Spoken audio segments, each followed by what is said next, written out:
Igen, ezek az utolsó széknyikorgások és az utolsó feszült másodpercek, mielőtt elindul az adás.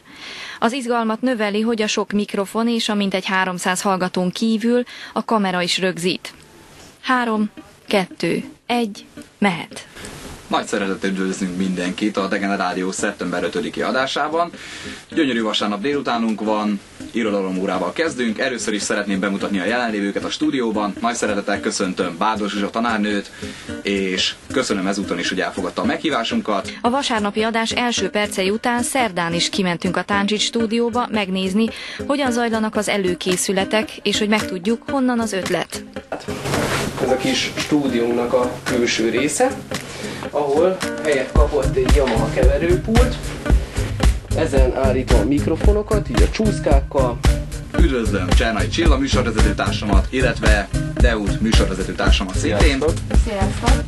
Ez az MPC, amiről beszéltem, az effektgép, és ezek egy nagyon jó minőségű hangfalak, amin így az egész adást itt nyomon lehet követni.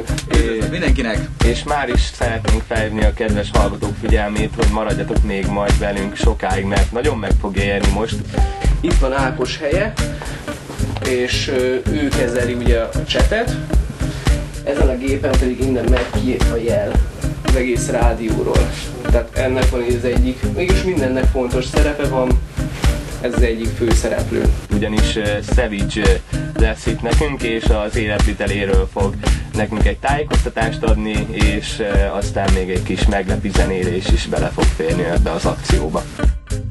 Bent találtuk a mikrofonok, a süketszobában, nézzük meg azt is.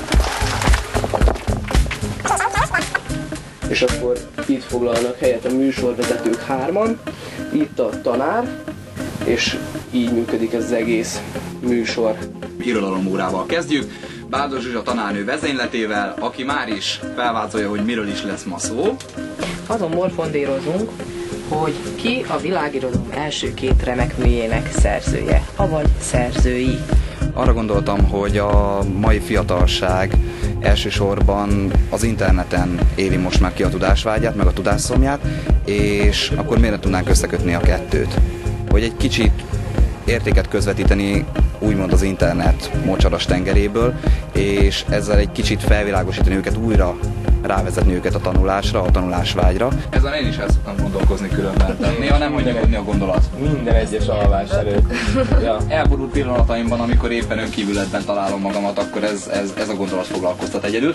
Megpróbálunk ebben segíteni az ő nyelvükön, mivel még mi is fiatalok vagyunk, ezért aztán megpróbáljuk a lehető legeredetibb formában előadni a dolgot. Hát akkor elő a farbával. Ki az? Logikailag megjátszhatjuk a dolgokat, úgyhogy nem tanultatok semmit, akkor is feltételezhetitek. Egyesek szerint nem létezett. Gyakorlatilag népszerűsítjük ezzel a tudást, mint egy show műsort csinálunk az oktatásnak.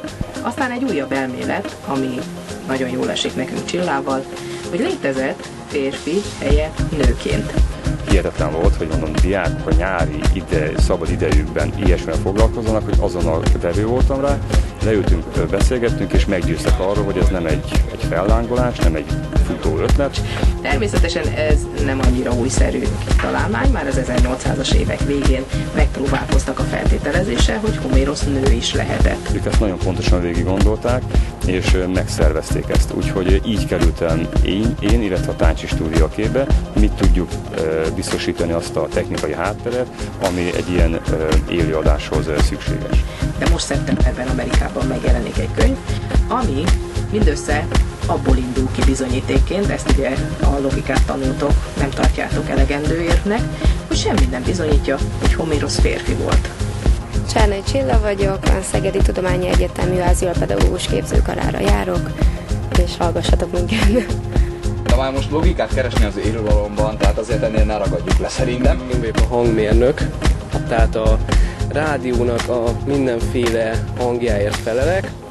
Egy kis MPC-nek nevezett cuccról én adom be műsor közben a hangbevágásokat, amik átlagban poénosak, néha azért nem úgy jön össze, és a mikrofonokért is én felelek, és hogy menjen ki igazából az egész adás konkrét maga.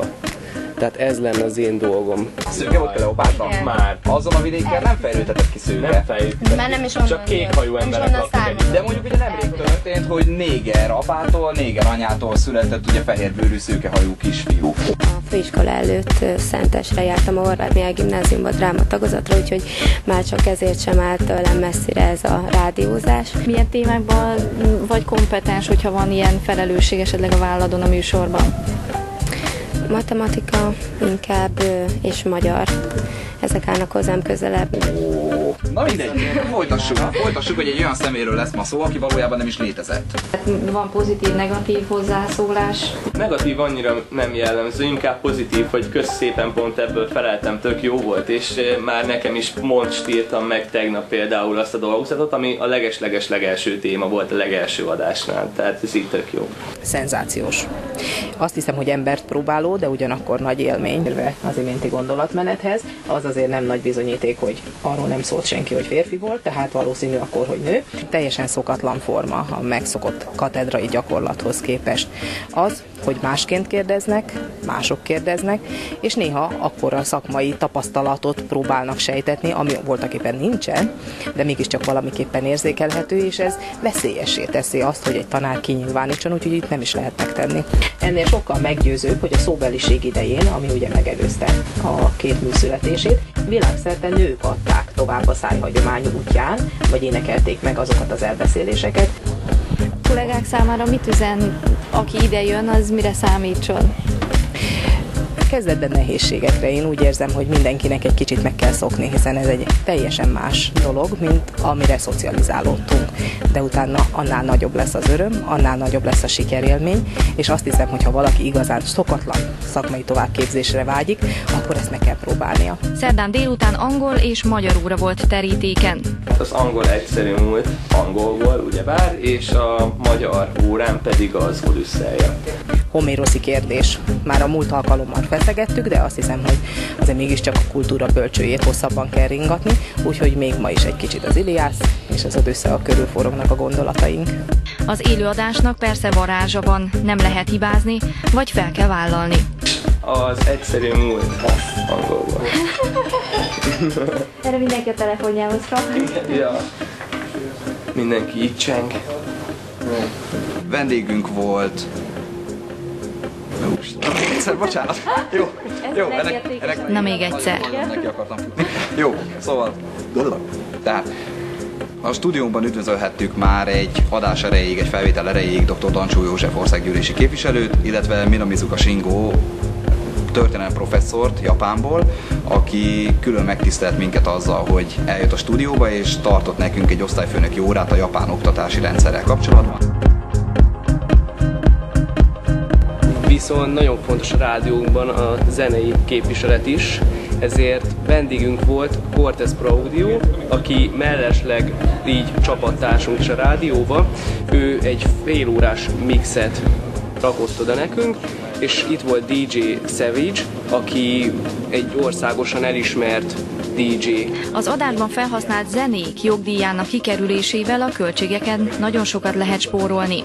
Ezt úgy akarnánk megvalósítani, hogy a szórakozás is meglegyen, hiszen diákoknak szól, hogy olyan zeneszámokat fogunk bejátszani, ami vagy a helyi, vagy a regionális amatőr együttesek. Azaz, akik egyébként nagyon nem szólalhatnának meg, de van egy-két jó számuk, és mi fórumot helyet szeretnénk biztosítani ezeknek az amatőr fiatal együtteseknek. Az ügymozgalom nem hiányzik a stábból, bár a vállalkozás merésznek tűnik, a tervek magasra mutatnak. Egy év múlva szerintem az lenne a legjobb, hogyha nem csak 2 napon tudnánk ezt csinálni, hanem már normálisan minden nap lenne, végtelenített adásban, és mindig, minden nap tudnánk nekik valami újat mutatni, és esetleg egy teljes stábbá, még nagyobb stábbá tudná magát kinőni ez az egész, és a fiatalok tudnák, hogyha azt hallják, hogy Regenerádió, hogy miről van szó és mikor.